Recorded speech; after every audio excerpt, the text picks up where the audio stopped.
하나님의 말씀은 빌립보서 3장 5절에서 9절입니다. 나는 8일 만에 할례를 받고 이스라엘 족속이요 베냐민 지파요 히브리인 중에 히브리인이요 율법으로는 바리새인이요 열심으로는 교회를 박해하고 율법의 의로는 흠이 없는 자라. 그러나 무엇이든지 내게 유익하던 것을 내가 그리스도를 위하여 다 해로 여길 뿐더러 또한 모든 것을 해로 여김은 내 주 그리스도 예수를 아는 지식이 가장 고상하기 때문이라. 내가 그를 위하여 모든 것을 잃어버리고 배설물로 여김은 그리스도를 얻고 그 안에서 발견되려 함이니 내가 가진 의에는 율법에서 난 것이 아니요 오직 그리스도를 믿음으로 말미암은 것이니 곧 믿음으로 하나님께로부터 난 의라. 아멘. 오늘도 예배에 참여하신 모든 분에게 하나님의 은혜와 평강이 늘 함께 하시기를 바랍니다. 한 대학 교수가 배를 타고 여행을 하게 되었습니다. 교수는 젊은 선원에게 물었어요. 여보게, 자네 철학을 아는가? 모르겠는데요. 허허. 자네는 자네 생애의 4분의 1을 잃었군. 그럼 자네는 문학에 대해서는 아는가? 잘 모르겠습니다. 허허. 자네는 생애의 절반을 잃었군. 그럼 예수를 아는가? 아니요, 그것도 잘 모릅니다. 허허, 안타깝군. 자네는 생애의 4분의 3을 잃었어. 그때 갑자기 배가 암초에 부딪히며 가라앉기 시작했습니다. 선원이 교수에게 물었죠. 교수님, 헤엄칠 줄 아십니까? 못 친다네. 그럼 교수님은 생애의 전부를 잃은 것입니다. 무엇이 중요하고 무엇이 귀할까요? 우리 앞뒤 좌우에 계신 분들과 이렇게 인사하실까요? 무엇이 중요하고 귀한지를 압시다. 무엇이 중요하고 귀한지를 압시다. 한 번 더 하시죠. 바른 가치관을 가지고 살아갑시다. 바른 가치관을 가지고 살아갑시다. 사실 우리가 생활하고 또 하는 모든 결정, 행동과 선택은 각 사람의 가치 기준에 따라서 정해진다라고 할 수가 있죠. 사람은 누구나 자기의 마음속 깊이 가지고 있는 그 가치 기준에 따라서 믿고 생각하고 느끼고 행동함으로 다른 사람들과 함께 살아갑니다. 이렇게 모든 사람의 삶의 기준, 가치 기준이 되는 것을 가리켜서 가치관이라고 하죠. 가치관에 대한 사전적 정의는 이렇습니다. 가치에 대한 관점. 인간이 자기를 포함한 세계나 그 속의 사상에 대하여 가치는 평가의 근본적 태도이다. 그래서 사람은 나름대로 가치관을 가지고 살아갑니다. 그런데 그 가치관은 각자 자신의 주관적 판단에 의해서 정해지죠. 그리고 이 가치관은 어느 한순간 갑자기 만들어지지는 않습니다. 대체적으로 성장하는, 살아오는 과정 가운데 경험한 여러 가지 것들이 점점 각자의 마음속에서 내면화 작업을 거치고 그래서 자기의 진리가 되고 혹은 그 사람의 가치관으로 자리를 잡죠. 어떤 좋았던 것에 의해서 영향을 받기도 하고 또 때로는 그 반대의 경험에 의해서도 사람의 내면, 그 마음속 깊은 곳에 무엇인가의 메시지로 남아있게 됩니다. 그리고 그것은 곧바로 자신의 삶에 어떤 영향을 미치기도 하지만 또 자신 안에 내재해 있다가 오랜 세월의 흐름 속에서 반복되고 다시금 다져져서 자신의 인격이나 기질 형성에서 단단한 중심축으로 자리 잡고 연결되어 작용하기도 합니다. 이것이다. 이렇구나. 이래야 되겠구나. 이래야 나에게 유익하고 행복하겠구나. 라고 같은 그러한 수많은 내면 세계의 반응이 있고, 또한 타성에 의해서 사람은 자신만의 독특한 사람이 되어갑니다. 그리고 그 가치관은 그 사람을 이해할 수 있는 중요한 배경, 그림이 되는 거죠. 오늘 한 사람의 중요 관심사와 그가 애착을 갖는 것, 그리고 민감하게 반응하게 되는 것과 우선순위를 두는 많은 것은 모두가 그 사람의 과거의 삶이나 어떤 사건에 의해서 형성된 오늘날의 모습입니다. 그런 이유로 사람은 어떤 것에 매달리는 사람이 되기도 하고 또 어떤 한 가지에 목숨을 걸기도 하죠. 다른 사람의 눈에, 다른 사람이 보기에는 별거 아닌 것 같은 것에 대해서도 본인에게는 그것이 매우 중요한 가치가 될 수 있는 것입니다. 그래서 남들이 이해하지 못하는 투자나 어떤 노력이 가능하게 하는 것도 바로 이러한 이유 때문이라고 할 수가 있죠. 그것이 당사자에게 있어서는 목표고 그 사람의 오늘을 움직이게 하는 가치관이 되는 것입니다. 하지만 다른 사람의 눈에는 이것이 고집으로 보이기도 하고 또 개성으로 표현되기도 합니다. 세상에는 세상을 지배하는 세상의 가치관이 있고요. 또한 각자가 가지고 있는 나의 가치관, 개인적 가치관이 있습니다. 이 두 가지는 서로 연결이 되어 있죠. 상호 긴밀한 영향을 주면서 계속 발전하고 변형되어 가면서 그 뿌리를 더 깊게 내리게 됩니다. 그래서 사람들의 눈에 보이는 나라는 것은 사실 본질이 아니다라고 말할 수도 있고, 그리고 정말로 그 말 그대로 그 사람의 본질이 아닐 수도 있습니다. 사람은 보통 어떻습니까? 겉으로 보여지는 어떤 모습을 보고 저 사람은 그런 사람이구나 하고 판단하게 되거나 저 사람은 이러한 가치관을 가지고 사는 사람이구나, 저 사람에게는 그것이 가장 중요한 우선순위이구나 라고 이해하게 됩니다. 그 사람을 잘 아는 사람이라면 그 판단이 정확한 것이라고 할 수가 있겠지만, 만약 잘 모르는 사람이라면 단순히 보이는 말과 행동만을 가지고 보고 추측하게 될 것입니다. 우리가 흔히 드는 예로 뭐니 해도 뭐니가 최고다 라는 그런 가치 기준을 가지고 있다면 그 사람은 그 가치 기준에 따라서 돈이 많을수록 나는 행복하다라는 믿음을 가질 것이고 늘 돈을 벌 생각에 사로잡힐 겁니다. 그러다 보니 돈에 대해서 가장 빠른 반응과 느낌을 보이게 되죠. 결국 그 사람은 돈을 버는 일이라면 만사를 제치고 수단과 방법을 가리지 않고 아주 빠르게 움직일 것이며, 그래서 번 돈으로 좋은 집, 좋은 차, 좋은 옷 이런 것들을 자랑하는 기쁨을, 즐거움을 누리려고 할 것입니다. 그런 사람을 보고 다른 사람들은 돈이 많은 사람 또는 성공한 사람이라고 말하기도 하지만, 좀 더 심하게는 돈에 미친 사람, 돈벌레라고도 부르기도 합니다. 어쨌든 그 사람에 대한 사람들의 평가나 인식은 그 사람에게는 돈이 최고인 사람으로, 돈에 대해 상당한 의미와 가치를 두는 사람으로 보게 될 것이라는 뜻입니다. 그런데 이러한 모습은 사실 궁극적으로 속일 수가 없죠. 아주 지능적으로, 계획적으로, 위선적으로 포장하지 않는 한 그의 말과 행동, 언어와 삶 속에서 그대로 드러나기 때문입니다. 그러므로 이렇게 연결이 되어지죠. 한 사람 내면의 가치관은 어떤 것에 대해서 믿음을 형성하고 그것은 그 사람의 생각을 지배하며 더 나아가 그 사람의 느낌과 감정에 확실한 영향을 미치게 되고 결국은 행동으로 표현된다라는 겁니다. 애플의 창시자인 스티브 잡스도 이렇게 얘기를 했어요. 핵심에 있는 것은 우리의 가치관이며 우리가 내리는 결단과 행동은 그 가치관의 거울이다.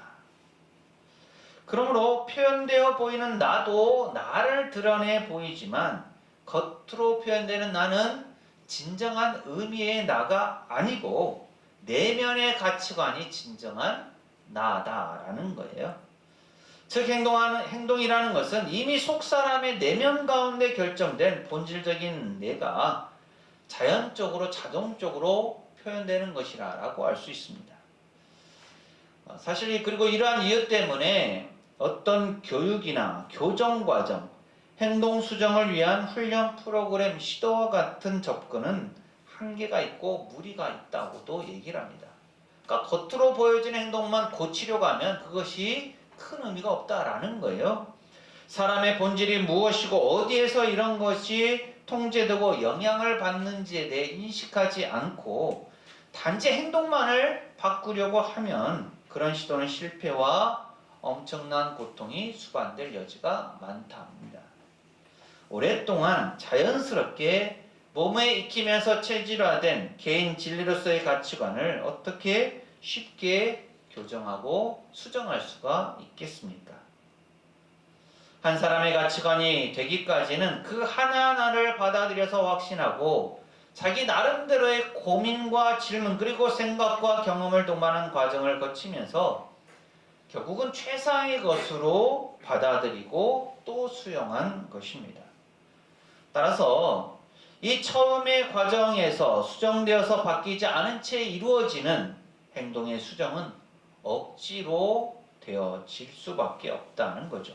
즉 분위기 때문에 혹은 체면 때문에 보는 눈들이 많아서 그 상황에서 그렇게 말하고 반응한 것이기에 온전한 변화라고 할 수가 없습니다. 결국은 제자리로 신속하게 돌아오게 되겠죠. 그런 의미에서 오늘날 교회 안에서의 변화도 필요합니다. 한 사람이 예수님을 믿고 신앙생활을 한다고 해서 그 사람이 그렇게 금방 바뀌지는 않습니다. 과거 살아왔던 방식들, 죄된 본성, 자기만의 가치관은 그대로 둔 채 신앙생활을 해 나가려고 하면 삶의 부조화에 직면하게 되죠. 그동안 살아왔던 그 생각이나 기준에서 이것이 옳은지 그른지, 이것이 맞는지 틀리는지 참 어렵습니다. 과거 자신의 생각, 삶의 방식과 새로운 신앙 체계 안에서의 생각, 삶의 방식이 가치관의 혼란으로 이어져서 실제로 살아가는 삶에서 부딪히고 마는 거죠. 이 과정에서 본질적인 변화를 이끌어내어 진정 변화된 신앙인의 삶을 살아가는가 하면 예전 그대로의 모습은 유지한 채 교회에서만 겉으로만 신앙생활을 잘 하는 것처럼 보이려고 하기도 하고 또 심각한 경우에는 과거 본래의 자리, 죄된 본성에 따라 생활하던 곳으로 되돌아가고 맙니다. 혹은 아직도 자신만의 바른 가치관을 찾기 위한 고민과 걱정 속에서 이도 저도 결정하지 못한 채 하루하루를 보낼 뿐입니다. 그러다 보니 예수님을 믿는다 혹은 교회에 다닌다고 하지만 그 삶 속에 다시 돌아보고 점검해야 할 문제가 그대로 남아있는 경우가 있습니다. 사람이 교회를 다니고 기독교를 택했다라는 것을 이렇게 설명할 수 있죠. 혹시 여러분 피자 잘 드십니까? 가끔 드십니까? 우리가 즐겨 먹는다고 할 수 있는 피자의 각 조각을 한번 생각해 보세요. 피자 조각 하나하나는 우리의 일상생활에서 매우 중요한 것들이라고 할 수 있습니다. 즉 가정생활, 직장생활, 친구관계, 물질 사용, 이성관계, 시간 사용 원칙, 그리고 취미나 오락 등 그 외에도 많은 것이 이 피자의 한 조각을 차지한다고 할 수 있죠. 그런데 교회를 다니고 기독교를 선택했다라고 하는 것은 이 피자의 한 조각이 종교 조각인데 이전에 다른 종교나 혹은 무종교에서 이번에는 기독교의 조각이나 신앙생활의 조각으로 바꿔 놓은 것과 같습니다. 그러니 다른 시간에는 철저히 다른 그것에 열정하고 그 목표를 성취하기 위해서 노력하고 결국은 자신의 이익이나 성공, 행복을 추구하는 것이 중요한 관심사가 여전히 그대로 되는 것이죠. 따라서 여기서는 당연히 철저한 분리 원칙이 존중될 수밖에 없습니다. 따로따로 분리된 상태에서 신앙생활하는 것이 가능하다라는 것이죠. 거룩됨과 속됨의 뚜렷한 개념도 당연하게 그 의식을 지배할 수가 있게 됩니다. 종교적 의식이나 활동은 주일에나 또 교회에 가서나 반응하게 되고 필요한 것이 되는 거죠.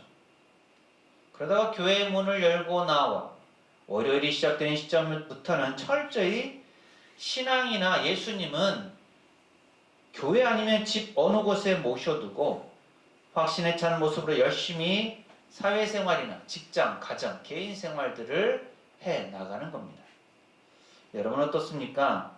나의 전체 삶에서 일부분을 교회 혹은 신앙생활로 여기고 있습니까? 한 주 가운데 주일만 신앙을 위해서 두고 나머지 6일은 내 기준에 따라 살아가고자 하지는 않습니까? 이것은 옳지 않죠. 그런데 이러한 의식구조가 신앙인들 가운데도 의외로 많다는데 문제가 있습니다. 교회 안에서도 신앙의 본질을 추구하는 가운데 올바른 신앙과 삶의 변화를 이끌어내려고 하기보다 겉으로 보이는 것, 보여지는 어떤 외형적인 모습만을 추구하려고 하면 그 안에 감춰진 내면적인 아픔을 놓치기 쉽습니다. 따라서 그리스도인 각 개인과 교회 공동체는 중요한 결단적 변화 가운데 올바른 가치관, 즉 무엇이 중요한지, 그리고 삶에서 가장 귀하게 여길 것이 무엇인지를 잘 찾아가야 합니다. 피자를 다시 한번 생각해 보시죠. 피자 배달을 하게 되면 배달 중에 피자가 한쪽으로 쏠리지 말라고 피자 가운데에 플라스틱으로 된 중심축을 박아 놓은 것을 볼 수가 있습니다. 피자 고정핀 혹은 산발이라고 하는데 아시죠? 그런데 이것을 또 다른 말로 피자 세이버라고도 합니다. 왜 그럴까요? 피자를 종이 상자에 넣어서 운반하게 되면 피자에서 나온 뜨거운 수증기로 상자가 가득 차죠. 그러면 상자 윗부분, 상자 상단 중앙 부분이 축 늘어져서 피자의 치즈나 토핑과 들러붙기 일쑤입니다. 이것을 방지하기 위해서 피자 보기, 즉 피자 세이버를 가운데 놓아서 피자의 원형을 유지하도록 하는 것이죠. 즉 피자가 흔들리지 않고 고정시키는 의미도 있지만 피자 고유의 맛과 형태를 유지할 수 있도록 돕는 의미도 있습니다. 그런데 사실 그리스도인의 가치관도 이와 같은 원리입니다. 피자의 한 조각에서가 아니라 피자 전체를 붙들고 있는 중심축에 예수 그리스도를 주인으로 모시는 신앙의 형태를 세워가야 하는 거죠. 그럼으로써 그 삶이 흔들리지 않고 원래 인생, 삶의 의미를 찾아갈 수 있습니다. 즉 신앙이 전체의 삶에 있어서 한 부분 한 조각이 아니라 전체에 관련되어 있으면서 그 뿌리와 중심을 형성하고 각 삶의 부분에 깊은 영향을 미치는 형태여야 하는 것입니다. 그랬을 때 자신의 삶이 안전하게 유지되고 점차 그리스도와 말씀의 원리대로 변화되게 되며 그러한 반복적인 적용과 훈련을 통해서 진정한 그리스도인으로 거듭나게 되는 것입니다. 이와 관련해서 오늘 말씀을 간략하게 살펴보자면 본문 말씀은 사도 바울이 감옥에서 빌립보 교회와 성도들에게 보낸 편지의 내용입니다. 그는 이 편지에서 자신의 그동안의 삶의 모습을 간단하게 기록하고 있죠. 예수님을 믿기 전, 예수님을 제대로 알기 전 바울의 모습은 자기 자랑으로 가득 차 있었습니다. 난지 8일 만에 할례를 받은 것, 이스라엘 족속, 베냐민 지파, 히브리인 중에 히브리인, 율법으로는 바리새인, 열심으로는 교회를 박해하고 율법의 의로는 흠이 없는 자. 이것이 바울이 지금껏 살아온 삶의 주축이었고 자랑거리였습니다. 그동안 살면서 자연스럽게 그 가운데 형성된 자신만의 모습이었죠. 그런데 그것이 다가 아니었습니다. 바울은 부활하신 예수님을 만나고 나서 변화되었죠. 어떻게 되었습니까? 빌립보서 3장 7절 8절은 이렇게 말씀합니다. 함께 읽습니다. 시작. 그러나 무엇이든지 내게 유익하던 것을 내가 그리스도를 위하여 다 해로 여길 뿐더러 또한 모든 것을 해로 여김은 내 주 그리스도 예수를 아는 지식이 가장 고상하기 때문이라. 내가 그를 위하여 모든 것을 잃어버리고 배설물로 여김은 그리스도를 얻고. 아멘. 자기 자신에게 자랑거리였고 또 유익하게 여겼던 모든 것을 바울은 이제는 더 이상 귀하게 여기지 않고 해로 여기게 되었고 심지어는 배설물로 여기기까지 되었다고 말합니다. 무엇 때문입니까? 왜 그렇게 되었습니까? 예수 그리스도 때문입니다. 예수 그리스도를 만나고서 예수 그리스도를 아는 것을 가장 귀하게 여기게 되니까 그동안 자기가 유익하게 여겼던 모든 것들이 더 이상 의미가 없게 되었습니다.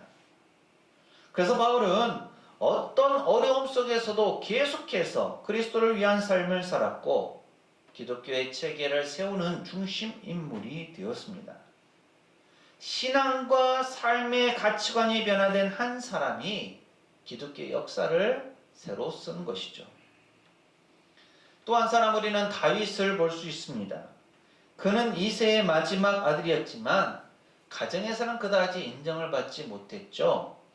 선지자 사무엘이 와서 이스라엘의 두 번째 왕을 찾았을 때 다른 형제들은 모두 사무엘 앞에 있었지만 다윗은 그 자리에 없었습니다. 다윗은 양을 치고 있었죠. 사회적으로도 힘들었습니다. 하나님의 도우심을 힘입어서 블레셋 장군 골리앗을 물리쳤지만 당시 이스라엘의 왕 사울과는 원수지간이 되었습니다.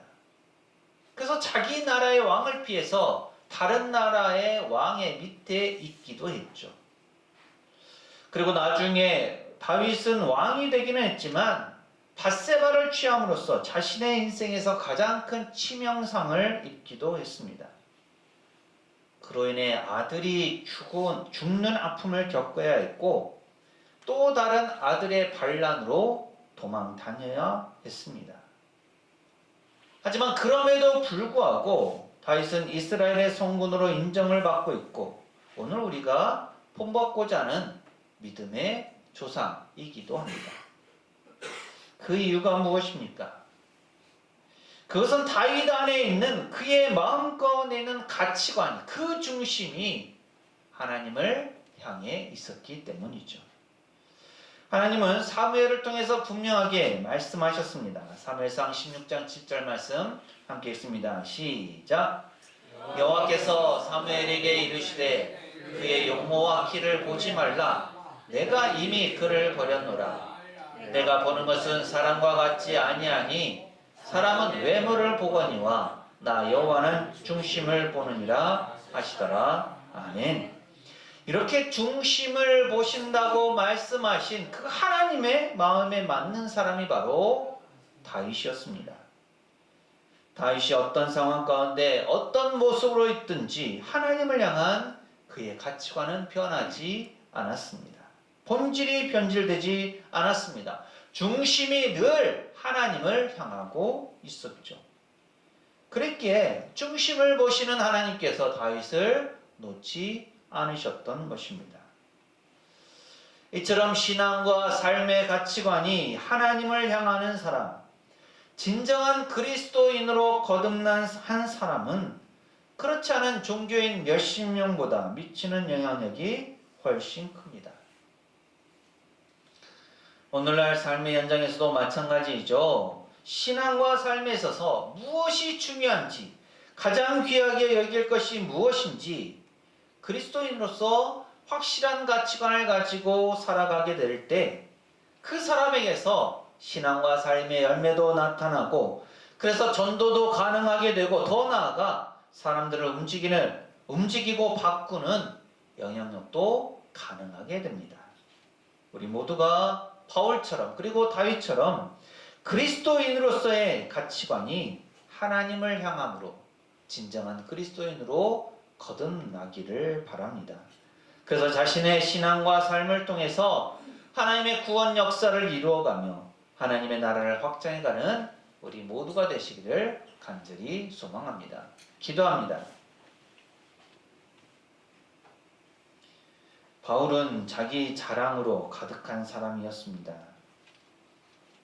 그러나 그가 예수님을 만나고 예수님을 제대로 알게 되었을 때 그의 삶은 변화되었고, 그동안 그가 자랑으로 여겼던 모든 것들을 해로 여기고 오직 예수 그리스도를 알아가기에 힘썼습니다.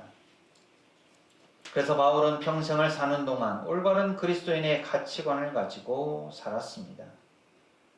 다윗은 가정에서도 사회에서도 제대로 인정을 받지 못했고, 나중에 왕이 되어서도 범죄함으로 말미암아 하나님의 책망을 받았습니다. 그러나 그 중심이 하나님을 향했기에 하나님의 마음에 맞는 사람으로 평가받았습니다. 하나님 아버지, 저희도 바울처럼 다윗처럼 그리스도인으로서 바른 가치관을 가지고 살기를 원합니다. 무엇을 중요하게 여겨야 할지, 무엇을 귀하게 여겨야 할지 알아서 저희 마음 중심에 그리스도를 모시고 흔들리지 않는 믿음에 굳건히 서서 하나님의 귀한 일들을 감당해내게 하옵소서. 그래서 하나님의 백성, 하나님의 자녀, 그리스도인으로서 세상 가운데 구원의 빛을 발하는 저희 모두가 되게 하옵소서. 예수님 이름으로 기도합니다. 아멘. 가치관은 사람을 나타내는 척도입니다. 사람은 자기 자신의 가치관에 따라 살아갑니다.